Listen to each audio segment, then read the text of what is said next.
I spent most of 2010 drinking way too much and doing really stupid things, doing a couple stupid people. I also went on a bunch of really bad dates. I joined a dating website called OkCupid, which is, I mean, it's free, and I met a bunch of different people on that site, and one guy that I met was named Aramis, and on his profile he said that he was in his late 20s and he owned his own catering business and he liked cats, and he also looked Greek, so I was pretty much sold at that point.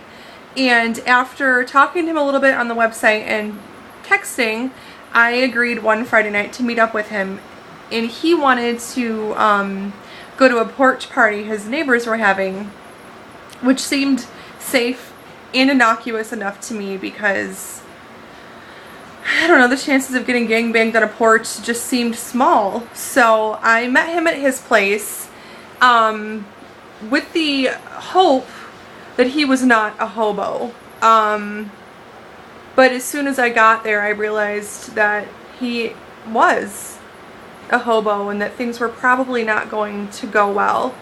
But I had agreed to spend some time with him, so we went to Smitty's and I purchased a single beer in hopes of cutting the evening short.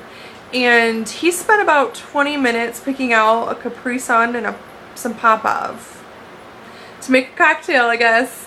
And while we're in there, there was a guy that insinuated that Aramis tried to kill him, which was a little upsetting to me, but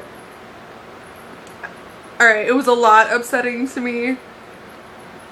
But what are you gonna do? So we went back to his place, which was disgusting. He had fleas, his cat had fleas, I may have gotten fleas just from being in there, I don't know.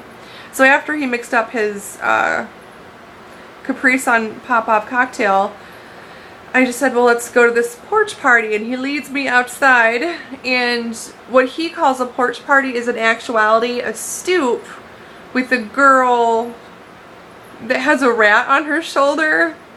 That's not a party at all.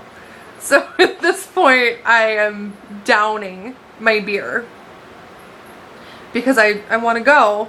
And he starts talking to Rat Girl about his bridge card, even though he's an alleged business owner. And I can't be having that. I'm not going to play that.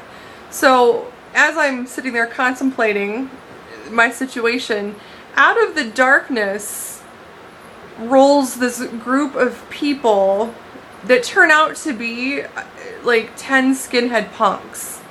And as they come toward us like a very white fog, I'm just thinking, what the fuck have I gotten myself into? You are a man of indeterminate age with fleas who might kill people, and you're friends with people with rats and skinhead punks, and you're not even Greek, I don't think. So at this point, I just said, you know what, it's been super fun, but I have to go. And ever the gentleman, Aramis offers to walk me to my car.